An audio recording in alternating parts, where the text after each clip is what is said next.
आज मेरे बेटे की दूसरी शादी थी। उसके पहले शादी का क्या हुआ? मैं उसे भूल जाना चाहती थी क्योंकि वो बड़ी ही अजीब घटना थी। लेकिन आज उसकी दूसरी शादी थी। मुझे यकीन था कि वह मेरे बेटे का ख्याल जरूर रखेगी। मेरा बेटा बहुत कमा रहा था, अच्छा और बहुत ही सुंदर था। वह इस परिवार का एकमात्र वारिस था। सभी उसे प्यार करते थे, इसलिए किसी को भी यह बात अजीब नहीं लग रही थी कि उसकी दूसरी शादी इतनी जल्दी हो रही है। पर मेरा दिल धक धक कर रहा था। रात जैसे जैसे नजदीक आ रही थी, मेरा दिल भी उतनी ही तेजी से धड़क रहा था और मैं चिंतित हो रही थी। मेरी बेटी को भी इस बात का पता था और वो भी मेरी ही तरह चिंतित थी। वह बोली कि अगर आज भी ऐसा ही हुआ तो फिर क्या होगा? मैंने कहा, अपने मुंह से कुछ अच्छा निकालो। मैं पहले से ही चिंतित हूँ। अब तो सभी मेहमान भी आ गए हैं।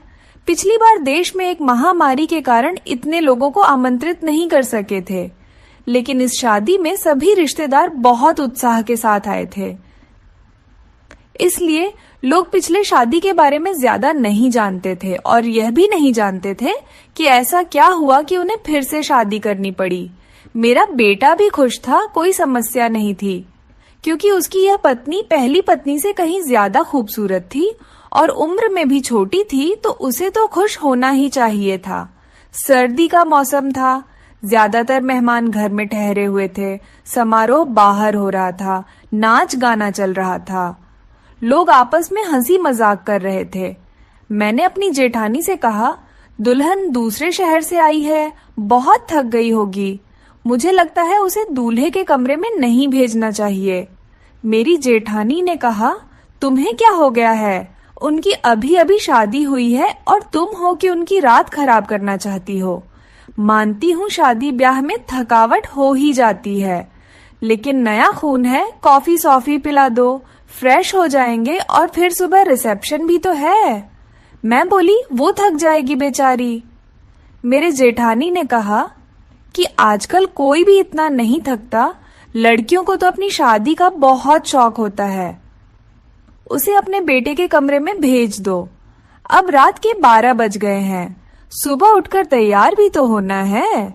मुझे नहीं पता कि तुम इतना टाइम क्यों लगा रही हो। सभी रस्में हो चुकी हैं, हर कोई नाच गाकर थक गया है। बेचारी दुल्हन भी कमरे में जाना चाहती है। मेरी जेठानी तो वैसे भी बाल के खाल निकालने में माहिर थी, सबसे बड़ी थी, इसलिए सोचा इनसे सलाह मशवरा कर लूं। लेकिन उन्होंने मुझे ही अपनी बातें बता दी और फिर उसने खुद ही कहा कि अब वो दुल्हन कमरे में जाएगी। दुल्हन को कमरे में ले जाया गया। बाकी सबको कमरे से निकालकर मैं थोड़ी देर दुल्हन के पास ही बैठ गई। मैंने कहा, बेटा, तुम अपने परिवार में सबसे बड़ी हो, तुम बहुत ही धैर्यवान लड़की हो, इसलिए मैं तुम्हें पसंद करके आई थी। देखो बेटा, जब शादी होती है तो कुछ चीजें ऐसी होती हैं जो हमें पसंद नहीं आती, लेकिन मेरी बच्ची तुम थोड़ा सब्र करना। उसने कहा कि मुझे समझ नहीं आ रहा कि आप क्या कर रही हैं। मैंने कहा कि अगर मेरा बेटा कुछ उलटी सीधी बात करता है तो उसकी बातों पर ध्यान मत देना, कमरे की बात कमरे में ही रखना। सुबह मुझे बता देना, मैं तुम्हारी प्रॉब्लम को सुलझाने की कोशिश करूंगी। मेरी बात सुनकर वह थोड़ा घबरा गई थी कि मैं किस विषय पर बात कर रही हूँ। वह थोड़ा घबराई हुई सी बोली। फिर उसने कहा, ठीक है, मैं पूरी कोशिश करूंगी। अब इस घर के इज्जत भी मेरी इज्जत है। मैं दुल्हन का हाथ थपथपाकर बाहर आ गई। सब अपने अपने बिस्तर पर सोने चले गए थे। घर में बहुत सन्नाटा था क्योंकि सब बहुत थक चुके थे, इसलिए सब सो चुके थे। जाड़े की रातें वैसे भी शांत होती हैं, लेकिन मैं सो नहीं पा रही थी। बहुत देर बाद आखिर मैं सोने चली गई, लेकिन मेरी आंखों में नींद नहीं आ रही थी और मेरी आंखें बार बार घड़ी की ओर ही देख रही थी।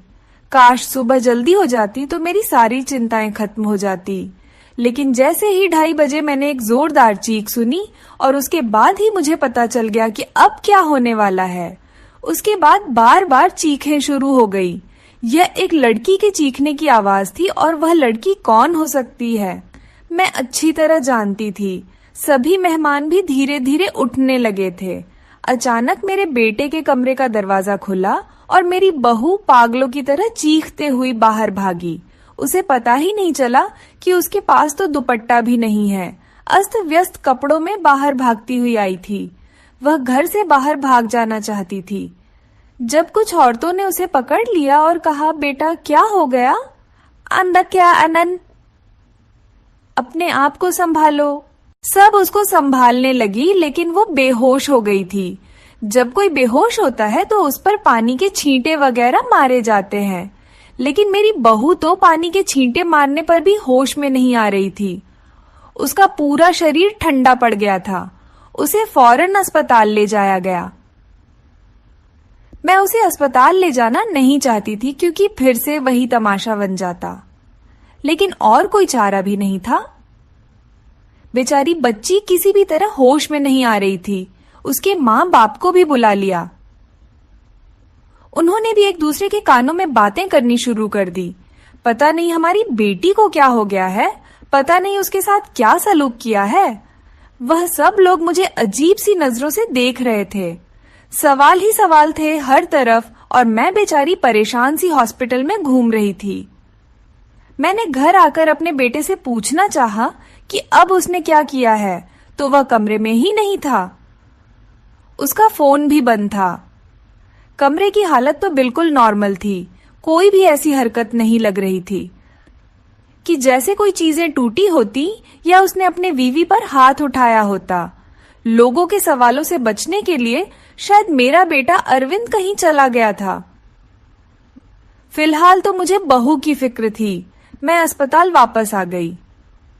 2-3 घंटे में अस्पताल वालों ने मेरी बहू को छुट्टी दे दी। मेरी बहू हमारे घर नहीं आना चाहती थी। वह बहुत ज्यादा घबराई हुई थी, लेकिन उसके माँ ने उसे समझाया कि तुम्हारी ससुराल ही चलते हैं, नहीं तो लोगों को मैं क्या जवाब दूंगी। लोग तरह तरह की बातें बनाएंगे। मैंने भी अपनी बहू को समझाया कि बेटा सुबह मुंह दिखाई की रस्म पूरी हो जाए, फिर अपनी माँ के घर चले जाना, मैं तुम्हें नहीं रोकूंगी। मेरी बात सुनकर मेरी बहू गुस्से में आ गई और बोली, भाड़ में गई आपकी रस्में, मैं आपके घर में एक पल के लिए भी नहीं रुकूंगी। मैं अपने घर जाऊंगी, और मुझे अपने घर जाने से ना कोई समाज रोक सकता है, ना कोई कानून। मैं एक पढ़ी लिखी लड़की हूँ और मुझे अपनी जिंदगी अपने तरीके से जीने का हक है। मुझे आपके बेटे के साथ एक पल भी नहीं रहना। मेरी बहू ने अपना फैसला सुना दिया था। मैं चुपचाप आंखों में आंसू लिए उसे देखती रही। ये तो पहले भी हो चुका था, जब अरविंद की पहली शादी हुई थी। मेरी पहले बहू के साथ भी वही हुआ था। वो मेरी पसंदीदा लड़की थी, वो मेरी बेटी की दोस्त थी और वह उसे बहुत पसंद करती थी। वह उसे बहुत खुशी के साथ घर लेकर आई थी। इन लोगों ने हमारा बहुत सहयोग किया था। वो एक अमीर पिता की बेटी थी। वो बहुत अच्छी लड़की थी। मुझे भी उसका घर आना अच्छा लगता था। कुछ ही दिनों में मैंने महसूस किया था कि जैसे वो अरविंद को पसंद करने लगी है, और शायद इसीलिए रिश्ता भी भेजा गया था। लेकिन शादी के बाद उसके साथ भी ऐसा ही हुआ था। शादी के पहली रात वो भी चिल्लाते हुए कमरे से बाहर भागी थी, और उसके बाद मेरे बेटे की शक्ल देखने से भी मना कर दिया था। सबने उसे बहुत समझाया कि बेटा अपनी जिंदगी के बारे में तो सोचो, लेकिन उसने कहा कि मेरी जिंदगी तो बर्बाद हो गई है। और अब इस लड़की को भी समझाया जा रहा था, लेकिन वह भी कह रही थी, अगर मैंने नहीं रहना तो मैं नहीं रहूंगी आपके बेटे के साथ। मेरा बेटा भी कोई जवाब नहीं दे रहा था। पता नहीं कहाँ चला गया था। लड़की का बाप बार बार कह रहा था कि उस व्यक्ति को बुलाओ, हम उससे पूछें कि उसे हमारी बेटी के साथ क्या किया है। अरविंद घर आ चुका था। सब उस पर सवालों की बौछार कर रहे थे, लेकिन उसने एक चुप साध ली थी, कुछ भी नहीं बोल रहा था। थक हार कर सब खामोश हो गए। लड़की के माँ बाप भी अरविंद को भला बुरा और धमका कर चले गए। वह अपनी बेटी को भी साथ ले गए। अच्छा खासा तमाशा हो गया था। सब मेहमानों के सामने हमारी नाक कट गई थी। लड़की के माँ बाप ने हमारी बेइज्जती करने में कोई कसर नहीं छोड़ी थी, लेकिन अरविंद अपने मुंह से एक शब्द भी नहीं बोल रहा था। अरविंद के पिता तो पहले ही इस दुनिया से जा चुके थे। सारी बेइज्जती मुझे अकेले ही सहनी पड़ी। घर में जमा लोगों ने भी हमें अच्छी खासी बातें सुना डाली थी। लड़के की माँ तो काबू में ही नहीं आ रही थी। वह बहुत चीख चीख कर मुझे भला बुरा कह रही थी, लेकिन उसमें उस बेचारी की क्या गलती थी। आखिर उसकी बेटी की जिंदगी तबाह हो गई थी। आज खुद को बहुत अकेला महसूस कर रही थी मैं। काश अरविंद के पिता होते तो इतनी जल्दी हिम्मत ना हारती। लोगों के तानों को मैं अकेली ही सुनती रही। अरविंद बड़ा था। अरविंद से छोटी ही मेरी एक बेटी थी जो कॉलेज में पढ़ती थी। सब लोग आपस में कानाफूसी कर रहे थे। अरविंद को लेकर तरह तरह की कहानियां बनाई जा रही थीं। कोई कह रहा था पता नहीं शायद अरविंद पागल है, तो कोई कह रहा था लगता है अरविंद दिमागी मरीज है, तो कोई कह रहा था पता नहीं उसने नई दुल्हन के साथ ऐसा क्या किया कि वह इतना ज्यादा डर गई, जितनी मुंह उतनी बातें थीं। लेकिन मेरे पास इन सब का कोई जवाब नहीं था। जब लोगों को असल वजह पता न हो तो वह खुद ही कहानियां बना लेते हैं, और खुद की बनाई हुई उल्टी सीधी कहानियां सच से कहीं ज्यादा खतरनाक होती हैं। लेकिन समस्या तो ये थी कि सच तो मुझे भी नहीं पता था कि ऐसा क्या था कि सुहागरात को ही मेरी बहुएं मेरे बेटे के कमरे से चीखते हुए भागती थी। उस लड़की ने भी तो मुझे कुछ नहीं बताया था। मैंने खुद ही अपने मन में सोचा, हो सकता है उसने अपने माँ बाप को कुछ बताया हो। सच जानने के लिए मैंने उनके घर फोन कर दिया। भले ही वो हमसे रिश्ता खत्म कर गए थे, लेकिन इंसानियत के नाते ही मैंने उसका हाल चाल लेने के लिए फोन किया। फोन लड़की की माँ ने उठाया था। मैंने पूछा, अब कैसी तबीयत है आपकी बेटी की?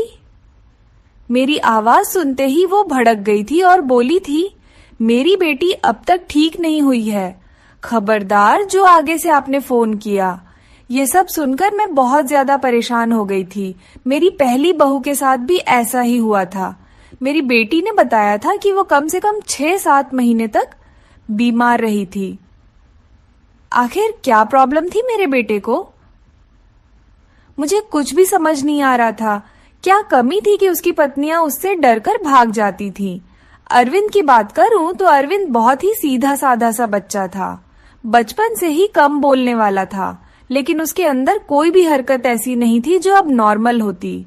अरविंद मेरी पहली संतान थी। हमने उसे बहुत ही लाड प्यार से पाला था, लेकिन हमारे इतना लाड प्यार देने से भी वो बिगड़ा नहीं था। हाँ, उसे अपनी सुंदरता पर घमंड जरूर था। वह कहता, मेरी खूबसूरती और स्मार्टनेस के आगे सब पानी भरते हैं। उसको पहनने ओढ़ने का बहुत शौक था। अच्छी अच्छी ब्रांडेड चीजें पहनता, पढ़ाई में भी अच्छा था, नौकरी भी टाइम से मिली थी। अपनी बहन के लिए भी एक जिम्मेदार भाई था। अपनी बहन श्रुति को कॉलेज लेकर जाता और वापस लेकर घर आता। घर में खर्च के लिए पैसे भी देता। कभी मुझसे ऊंची आवाज में बात नहीं करता।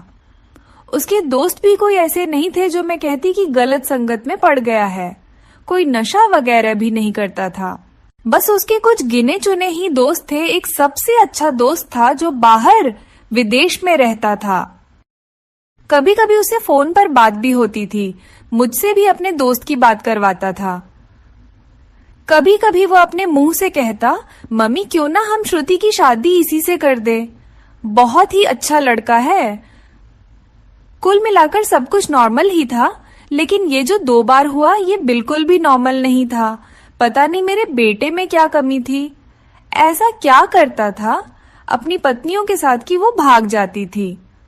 दिन धीरे धीरे आगे सरकते गए। अरविंद थोड़ा नॉर्मल हो चुका था। अब घर में थोड़ी बहुत तो बात भी करने लगा था। इस बार मैंने सोचा कि अरविंद की तीसरी शादी कराऊं और ऐसी लड़की से कराऊं जो मुझे बताएं कि आखिर सुहागरात के कमरे में अरविंद ऐसा क्या करता है कि दुल्हन भाग जाती है। अरविंद की दूसरी दोनों पत्नियों से तलाक हो चुकी थी। मैं यह भी चाहती थी कि यह जो बहू आए वह मेरे घर में ही रहे, यहाँ से भागकर ना जाए। मैं किसी की जिंदगी बर्बाद करना नहीं चाहती थी, क्योंकि मैं भी एक बेटी की माँ थी और मैं ये अच्छी तरह से जानती थी कि तलाक का धब्बा एक लड़की के लिए कितनी बड़ी बदनामी होता है। मैं बहुत सोच विचार के बाद इस नतीजे पर पहुंची कि मैं अरविंद की शादी एक शादीशुदा औरत से करवाऊंगी।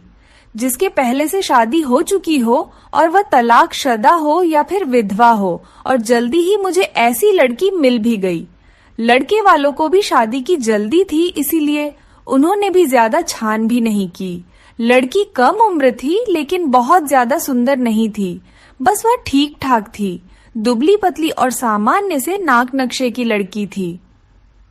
मैंने लड़की वालों को बताया कि मेरे बेटे की एक शादी हो चुकी है और मेरे बेटे की पत्नी कुछ समय ही रही, फिर वो छोड़कर चली गई थी। थोड़ा बहुत झूठ बोलना पड़ा क्योंकि सच बताने की स्थिति में मैं बिल्कुल नहीं थी। लड़की वाले शादी के लिए राजी हो गए थे। मैंने अरविंद को लड़की की फोटो दिखाई तो उसने शादी से साफ इनकार कर दिया। बोला, मुझे नहीं करनी शादी, इतनी आम से शक्ल सूरत की लड़की है, मुझे इससे शादी बिल्कुल नहीं करनी।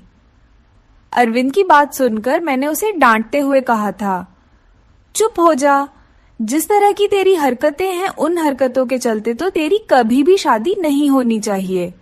लेकिन मैं एक माँ हूं ना, इसलिए सोचती हूँ कब तक बैठी रहूंगी और तेरा ध्यान रखूंगी।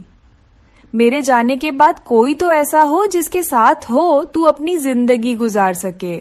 बोलते बोलते मेरी आंखों में आंसू आ गए। मेरी आंखों में आंसू देखकर अरविंद चुप हो गया, शादी के लिए रजामंदी दे दी और उठकर कमरे में चला गया। कहीं ना कहीं अरविंद के दिल में चोट जरूर था। वह मुझसे नजरें चुरा रहा था, लेकिन इस बार मैंने भी तय कर लिया था कि मैं सच जानकर रहूंगी। मैंने पहले ही सोच लिया था कि इस बार मैं लड़की को अपने भरोसे पर ले लूंगी, लेकिन उसे यह नहीं बताऊंगी कि पहले उसकी पत्नियां डरकर भाग गई थी। उसे प्यार से समझा दूंगी, उसे भरोसा दिलाऊंगी कि अगर कुछ ऐसी वैसी बात है तो मुझे बताए, मैं उसकी समस्या का समाधान करूंगी। पर इस बार शादी का प्लान बहुत ही सादगी से करने का था और फिर मैंने बहुत ही सादगी से अरविंद की शादी कर दी। लड़की का नाम रश्मि था, बहुत ही प्यारी बच्ची थी। मेरी बेटी ने मना भी किया था कि मम्मी रहने दें, भाई को भाई के हाल पर छोड़ दें, लेकिन मैंने उसे समझाया था कि बेटा, हो सकता है तेरे भाई के साथ कुछ मसला हो जिसे सुलझाना हमारा फर्ज है। खैर, शादी निपट गई। इस बार मैंने ज्यादा मेहमानों को नहीं बुलाया था। घर में कुछ ही मेहमान थे जो कि मेरे रिश्तेदार नहीं बल्कि मेरे कुछ जानने वाले थे। मेरी कुछ सहेलियां वगैरह थे और उनके परिवार वाले थे। रश्मि को मैं अरविंद के कमरे में ले गई। उसे बेड पर बिठाते हुए मैंने रश्मि का हाथ अपने हाथों में लिया और उसे हल्के से दबाते हुए बोली, रश्मि बेटा, तुमसे बहुत ही जरूरी बात करनी है, बहुत ही ध्यान से मेरी बात सुनो। रश्मि आश्चर्य से मुझे देखने लगी कि भला ऐसी कौन सी जरूरी बात है जो अभी करनी है। मैंने रश्मि को समझाते हुए कहा, बेटा, अरविंद इस शादी के लिए राजी नहीं था। बहुत ही मुश्किल से मैंने उसे शादी के लिए तैयार किया है। हो सकता है मेरा बेटा कुछ अजीबोगरीब हरकतें करे, हो सकता है तुम्हें डराने की कोशिश करे जिससे कि तुम उसे छोड़कर भाग जाओ, लेकिन बेटा तुम्हें डरना नहीं है। जो भी हो तुम्हें सब कुछ मुझे बता देना है। बस तुम्हें उसके डराने धमकाने में या उसकी बातों में आने की जरूरत नहीं है। रश्मि ने मेरी बातों को सुनकर हाँ में से हिला दिया था। मैं थोड़ी संतुष्ट हुई थी और रश्मि को आराम करने का बोलकर बाहर आ गई। मैं अपने कमरे में नहीं गई, बहरहाल मैं बाहर सोफे पर ही लेट गई। श्रुति को मैंने उसके कमरे में भेज दिया कि तुम जाओ, सो जाओ, बहुत रात हो चुकी है। श्रुति कमरे में जा चुकी थी, लेकिन जाते जाते उसने कहा था कि मम्मी जी, आप जो भी कर रहे हैं गलत कर रहे हैं। आप भी हर समस्या का हल सिर्फ शादी ही समझती है। आपको किसी की बेटी की जिंदगी को यूं बर्बाद नहीं करना चाहिए। श्रुति जा चुकी थी और मैं सोफे पर लेटी दिल ही दिल में अपने भगवान को याद कर रही थी और दुआ मांग रही थी कि हे भगवान, ये रात अच्छे से बीत जाए। बहुत ही खामोशी थी। ऐसा लग रहा था जैसे तूफान से आने के पहले की खामोशी हो। घड़ी की टिक टिक भी मेरे सर पर हथौड़े की तरह लग रही थी। मैं अपने भगवान को मनाने में लगी हुई थी कि तभी वही हुआ जिसका मुझे डर था। रश्मि चीखते हुए बाहर आई थी और पागलों की तरह घर के बाहर भाग जाना चाहती थी। मैंने जैसे तैसे करके उसे बाहर गेट के अंदर लिया था। मैंने उसे जैसे तैसे समझाकर थोड़ा शांत किया था। वह कुछ बोलने की स्थिति में नहीं थी। जब थोड़ा शांत हुई तो बदहवासी में बोली कि आपको अपने बेटे की पहले मेडिकल जांच करानी चाहिए थी। अगर आप ऐसा करा लेती तो आपको और मुझे यह दिन देखना नहीं पड़ता। रश्मि तो बहुत ही समझदार थी, उसके पास तो कोई दूसरा ऑप्शन भी नहीं था। वह तो हर हाल में इस शादी को निभाने की सोचती, लेकिन रश्मि ने भी इस रिश्ते को नहीं निभाया और वह अरविंद को छोड़कर चली गई। दूसरे दिन रश्मि के घर से फोन आया कि अपने बेटे से कहकर हमारी बेटी को तलाक दिलवा दो, नहीं तो हम यह काम अदालत से भी कर सकते हैं। मैं सदमे की हालत में फोन पकड़े वहीं सोफे पर बैठ गई, यानी कि अब अरविंद को कोई मजबूरी में भी अपनाने के लिए तैयार नहीं था।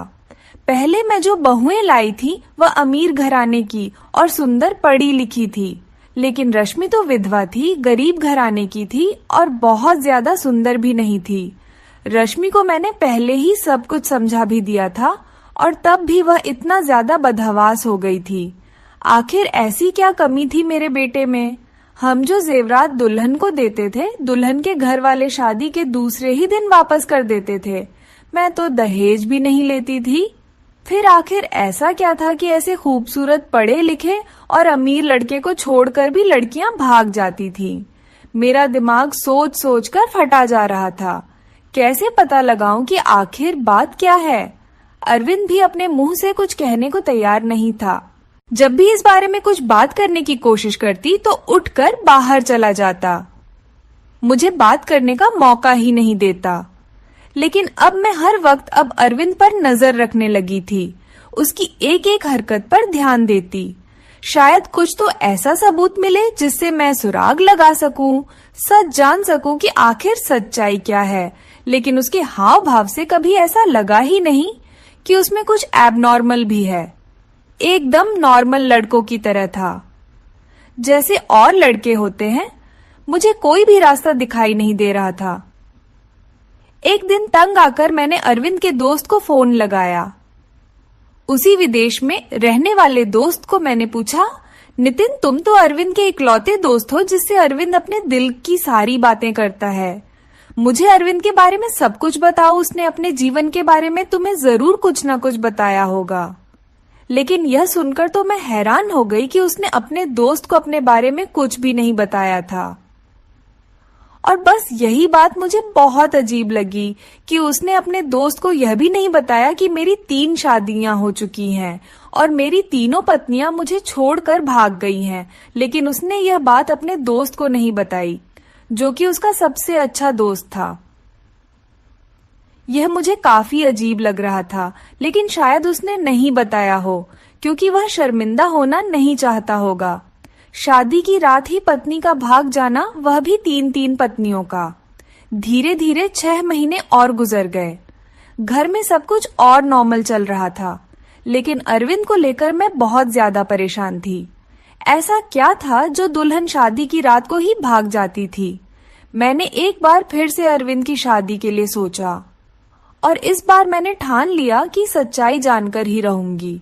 इस बार मैंने लड़की को सब कुछ बता दिया, कुछ भी नहीं छुपाया। और लड़की भी किसी ऐसे घर से लाई थी जिसे शादी की सख्त जरूरत थी, क्योंकि ये लोग बहुत ही गरीब थे और उसके घर में उसके 2 छोटे भाई थे। मैंने कहा, तुम्हारे दोनों भाइयों की पढ़ाई की जिम्मेदारी मेरे ऊपर है और शादी में भी आप लोगों को कुछ भी खर्च नहीं करना पड़ेगा।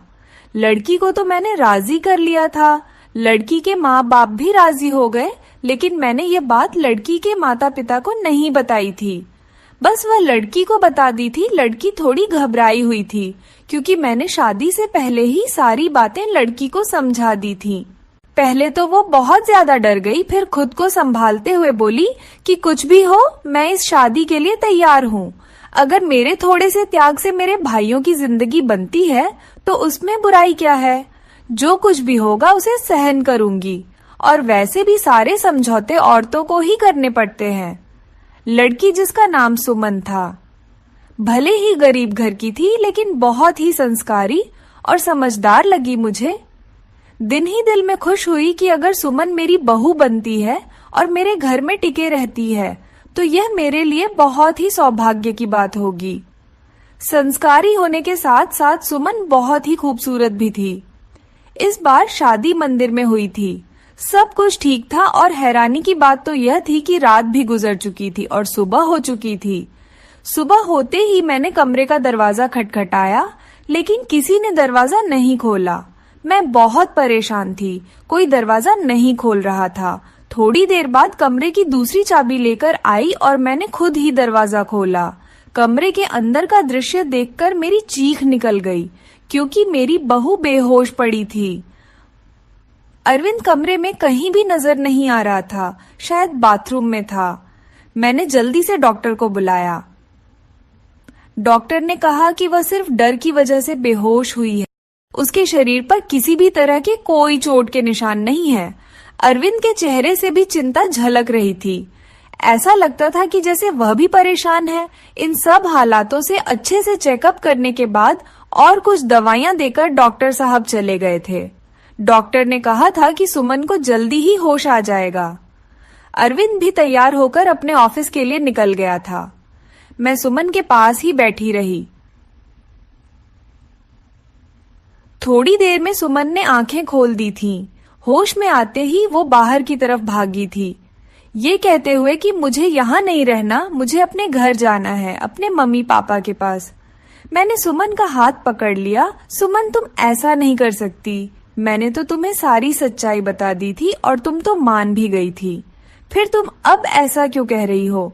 लेकिन सुमन मेरी कुछ भी सुनने को तैयार नहीं थी। रोते हुए बोली, आंटी जी मुझे माफ कर दो, मैं मजबूर हूँ, मैं यहाँ नहीं रह सकती। आप बेफिक्र रहे, मैं अपने मम्मी पापा को कुछ नहीं बताऊंगी, सब कुछ हैंडल कर लूंगी। बस आप मुझे इस घर में रहने को ना कहे। लेकिन सुमन, मुझे बताओ तो सही, आखिर ऐसा क्या हुआ था? मैं सच जानना चाहती हूँ। सुमन, तुमने मुझसे वादा किया था कि तुम अरविंद की सच्चाई मुझे जरूर बताऊंगी। आंटी, अरविंद के बारे में मैं कुछ नहीं बता सकती। अगर मैंने अरविंद के बारे में बोला तो वह मुझे जान से मार देगा। मुझे अपनी जान की परवाह नहीं है, लेकिन अरविंद मेरे भाइयों को भी नहीं छोड़ेगा। प्लीज मुझे जाने दें। उसकी आंखों में विनती के ऐसे करूण भाव थे कि मैं उसे रोक न सकी। सुमन चली गई थी। मैं इंतजार कर रही थी कि अब वो कुछ ही देर में सुमन के माँ बाप का फोन आने वाला है, लेकिन ऐसा कुछ भी नहीं हुआ। शायद सुमन ने अपने माता पिता को कुछ नहीं बताया था। अरविंद की तीनों पत्नियों ने तो दूसरे दिन ही तलाक की मांग कर दी थी, लेकिन सुमन ने ऐसा कुछ भी नहीं किया था। इसका मतलब था सुमन अब भी मेरे बेटे की पत्नी थी। मैंने सोचा कि अब मैं अरविंद का चेकअप कराकर ही रहूंगी। अपने होशो हवास में तो अरविंद ऐसा कभी भी नहीं करने देता। इसलिए एक दिन मैंने अरविंद के खाने में नींद की दवाई मिला दी। अरविंद के गहरी नींद में जाते ही मैंने डॉक्टर को फोन कर दिया। डॉक्टर ने अरविंद के कुछ सैंपल लिए और यह बोलकर कि जैसे ही रिपोर्ट आती है मैं आपको बताता हूँ, डॉक्टर चला गया। और फिर मैं बेसब्री से अरविंद की रिपोर्ट का इंतजार करने लगी। अगले दिन डॉक्टर का फोन आया और उसने कहा कि अरविंद एकदम नॉर्मल है, उसकी सारी रिपोर्ट्स नॉर्मल आई हैं। यह सुनकर तो मेरे आश्चर्य की कोई सीमा ही नहीं थी। अगर अरविंद नॉर्मल है तो शादी के पहले ही रात में उसकी पत्नियां क्यों भाग जाती हैं? सोच सोचकर मेरा दिमाग फटने लगा। कुछ सोचकर मैं सुमन के पास गई। सुमन के माता पिता ने मेरी बहुत इज्जत की। शायद उन्हें सच्चाई का पता नहीं था। उन्हें लगता था कि मैं उनकी बेटी को घर ले जाने के लिए आई हूँ। मुझे देखते ही सुमन डर गई थी। वह हम लोगों के साथ ज्यादा नहीं बैठी और अंदर कमरे में चली गई। मैं भी सुमन के पीछे पीछे उसके कमरे में आ गई। मुझे देखते ही सुमन बोली, आंटी जी, मैंने आपको पहले भी कहा था कि मैं आपके घर में नहीं रह सकती, फिर आप मुझे लेने क्यों आई हैं? मैंने सुमन को बहुत ही प्यार से अपने पास बिठाया और उसके सामने हाथ जोड़ते हुए बोली, सुमन, मेरी उम्मीद की आखिरी किरण अब तुम ही हो। तुम्हें मुझे बता सकती हो कि या फिर मेरे बेटे में क्या कमी है। एक मजबूर माँ तुमसे हाथ जोड़कर विनती करती है, प्लीज मना मत करना।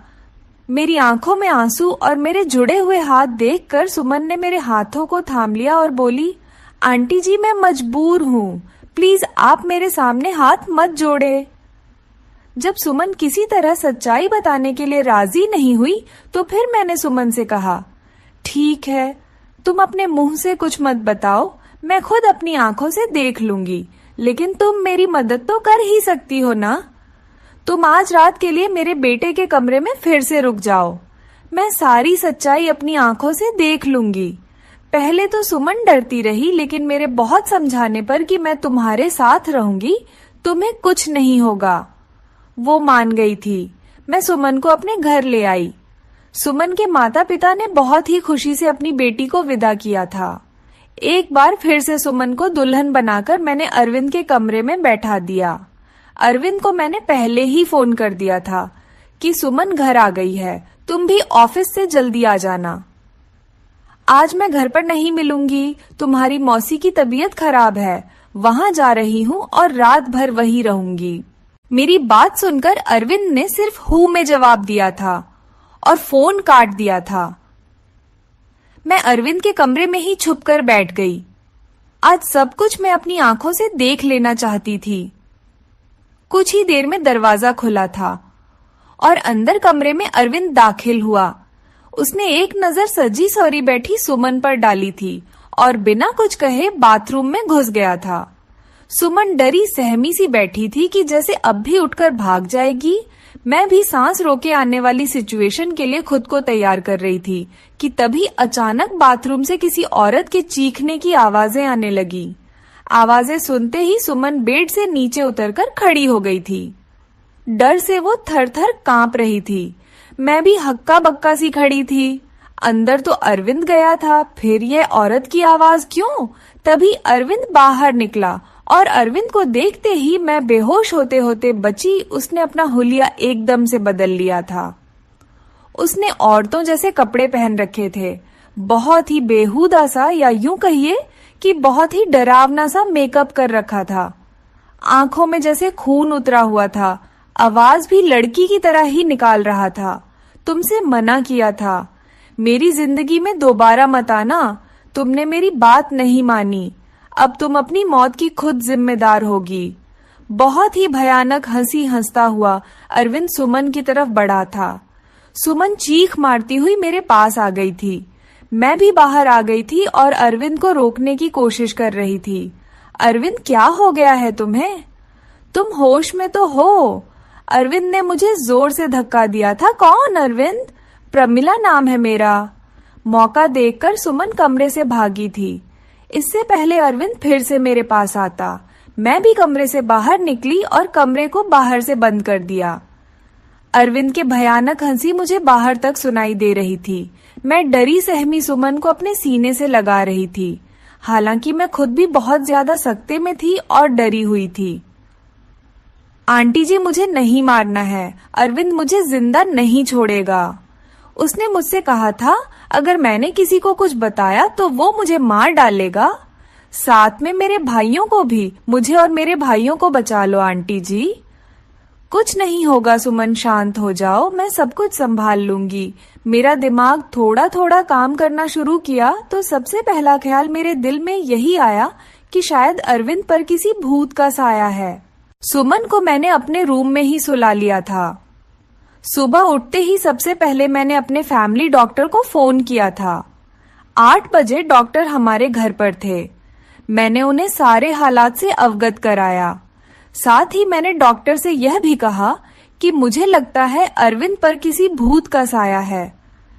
मेरी बात सुनकर डॉक्टर ने कहा था, मुझे नहीं लगता यह किसी भूत का साया है, मुझे तो अरविंद एक दिमागी मरीज लगता है। उस पर पागलपन के दौरे पड़ते हैं। ऐसे मरीज किसी मूवी या किसी कहानी में डूब जाते हैं और उसी के कैरेक्टर में खुद को उतार लेते हैं। लेकिन आप टेंशन ना लें, इस मर्ज का इलाज है अपनों के प्यार से और कुछ दवाइयों के जरिए मरीज ठीक हो जाता है। थोड़ा टाइम लगता है बट मरीज बिल्कुल पूरी तरह से ठीक हो जाता है। नई दुल्हन को देखकर अरविंद पर पागलपन के दौरे पड़ते हैं। और ये दौरे अरविंद को क्यों पड़ते हैं? इसका सुराग उसके कमरे से ही मिलेगा। एक बार सुराग हाथ लग जाएगा तो उसका इलाज हम अच्छे से कर सकेंगे। डॉक्टर्स मुझे तसल्ली देकर चले गए थे। सुमन जाग चुकी थी, रात से थोड़ा सामान्य लग रही थी। मैंने उसे नाश्ता कराया। नाश्ता करते हुए सुमन बोली कि मुझे लगता है अब मुझे अपने घर चले जाना चाहिए।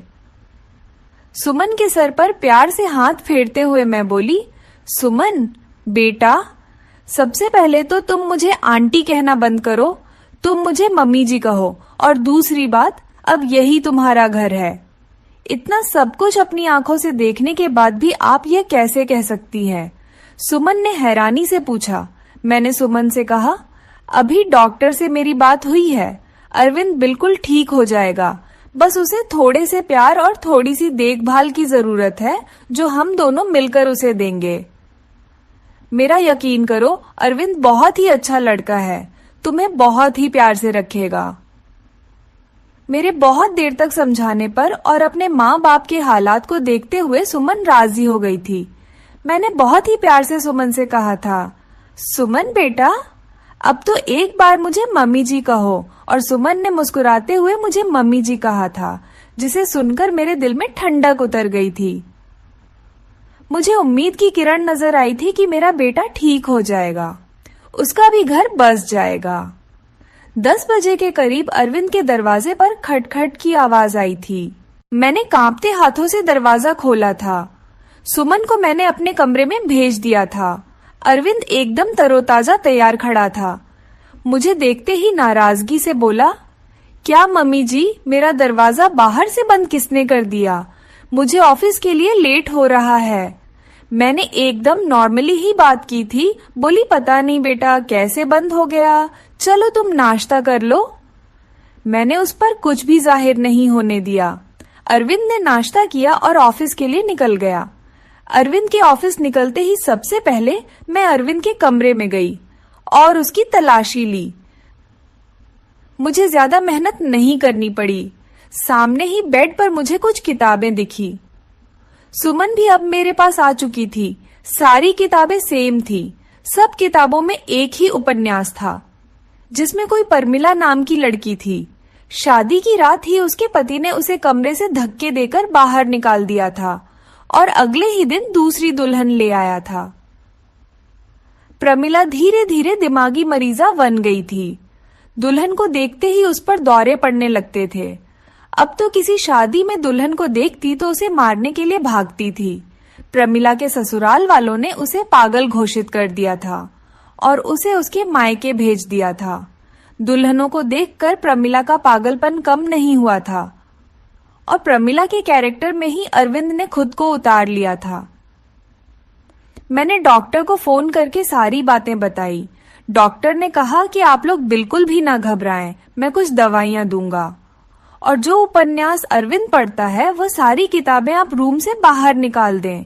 धीरे धीरे प्यार से अरविंद को समझाना पड़ेगा, उसे प्रमिला के कैरेक्टर से निकालना पड़ेगा। धीरे धीरे डॉक्टर की दवाइयों से और सुमन और मेरी मेहनत से अरविंद ठीक होने लगा था। सुमन अरविंद के सामने सिंपल सी रहती थी, कोई भी बनाव श्रृंगार नहीं करती थी। अरविंद के व्यवहार में बहुत बदलाव आने लगा था। उसकी आंखों में अब मैंने सुमन के लिए प्यार देखा था। सुमन कहीं भी जाती अरविंद की निगाहें उसका पीछा करती थीं। अरविंद का इलाज चलते आज 3 महीने हो चुके थे। सुमन ने जैसे मेहनत और लगन से मेरा साथ दिया था, उसकी मैं कायल हो गई थी। कोई बहुत ही अच्छे कर्म किए होंगे जो मुझे सुमन जैसी बहू मिली। सुमन अब भी मेरे साथ मेरे कमरे में ही सोती थी, लेकिन आज मैंने सोच लिया था कि सब कुछ फाइनल हो जाना चाहिए। मुझे पूरा विश्वास है कि अब अरविंद बिल्कुल ठीक हो चुका है। मैंने सुमन से कहा कि सुमन, आज तुम्हें आखिरी कदम और उठाना पड़ेगा। इसके बाद तुम्हारी जिंदगी में खुशियां ही खुशियां होंगी। सुमन नासमझी से मेरी तरफ देखने लगी। फिर मैंने उसे समझाया कि सुमन, आज तुम्हें दुल्हन बनकर अरविंद के कमरे में बैठना होगा। मेरी बात सुनकर सुमन डर गई थी, लेकिन फिर जल्दी ही संभल भी गई। शायद उसे भी यकीन था कि अरविंद अब ठीक हो चुका है। वह भी अरविंद की प्यार भरे नजरों को समझ चुकी थी। सुमन, तुम्हें डरने की कोई जरूरत नहीं। तुम दरवाजा खुला रखना। दरवाजे के बाहर ही मैं खड़ी रहूंगी जब तक कि तुम दोनों के बीच में सब कुछ ठीक नहीं हो जाता। जैसे ही तुम्हें कुछ गलत लगे तो फौरन बाहर भगा आना। रात को अरविंद के आने से पहले ही मैंने सुमन को दुल्हन की तरह सजाया। अरविंद के बेड को भी बहुत ही खूबसूरती से सजाया था मैंने। अरविंद के आने का टाइम हो गया था। मैंने सुमन को सजे सजाए बेड पर बिठा दिया और बाहर आ गई। थोड़ी देर में अरविंद भी आ चुका था। खाना खाते हुए अरविंद की निगाहें इधर उधर कुछ ढूंढ रही थीं। मैं समझ गई थी कि अरविंद किसे ढूंढ रहा है, लेकिन मैं अनजान बनी रही। कुछ देर में अरविंद खुद ही बोला, मम्मी, सुमन कहीं दिखाई नहीं दे रही, क्या कहीं गई हुई है? मेरे बोलने से पहले ही श्रुति बोल पड़ी, मैया, भाभी तो आपके ही। इससे पहले कि श्रुति अपनी बात पूरी करती, मैंने उसे चुप करा दिया। मैंने मुस्कुराते हुए कहा, अरविंद, तुम पहले खाना खत्म करो, उसके बाद अपने कमरे में जाओ तो तुम्हें अपने सवाल का जवाब मिल जाएगा। खाना खाने के बाद अरविंद अपने कमरे में चला गया। मेरा दिल जोरों से धड़क रहा था। अब पता नहीं क्या होने वाला है। हे भगवान, सब कुछ ठीक हो। मैं भी अरविंद के पीछे पीछे चली और बाहर गेट पर ही रुक गई। मैं अंदर कान लगाकर सुनने की कोशिश कर रही थी कि अंदर सब कुछ ठीक तो है। खड़े खड़े मुझे काफी देर हो गई थी, लेकिन अभी तक अंदर शांति थी। और फिर कुछ ही देर में मुझे सुमन और अरविंद की सरगोशियां सुनाई देने लगी, लेकिन प्यार में डूबी हुई सरगोशियां। मैं मुस्कुरा दी। मेरे अंदर तक को सुकून उतर गया। मैंने मन ही मन भगवान को धन्यवाद दिया और अपने कमरे में आ गई और सुकून से लेट गई। सुबह मेरी आंख देर से खुली। जल्दी जल्दी उठकर किचन की तरफ भागी तो सुमन को किचन में पहले से मौजूद पाया। मुझे देखकर सुमन के चेहरे पर मुस्कुराहट आ गई। सुमन की झुकी हुई नजरें और शर्मीली मुस्कुराहट से ही मैं पहचान गई कि सब कुछ ठीक है। मैंने प्यार से सुमन के माथे को चूमते हुए कहा, सुमन बेटा, तुम इतनी सुबह किचन में क्या कर रही हो? सुमन थोड़ा शर्माते हुए बोली, मम्मी जी, वह अरविंद को कॉफी चाहिए थी, वही बना रही थी। सुमन को कॉफी बनाता छोड़कर मैं बाहर हॉल में आ गई और सोफे पर बैठकर मैंने आंखें बंद कर ली। आज मेरे अरविंद के और सुमन के जीवन में खुशियां ही खुशियां थीं। भगवान मेरे परिवार को किसी की नजर ना लगे। तो दोस्तों, आपको हमारी ये कहानी कैसी लगी कमेंट बॉक्स में जरूर बताना। पसंद आई हो तो प्लीज लाइक करना। तो चलिए अगले वीडियो मिलते हैं, तब तक नमस्कार।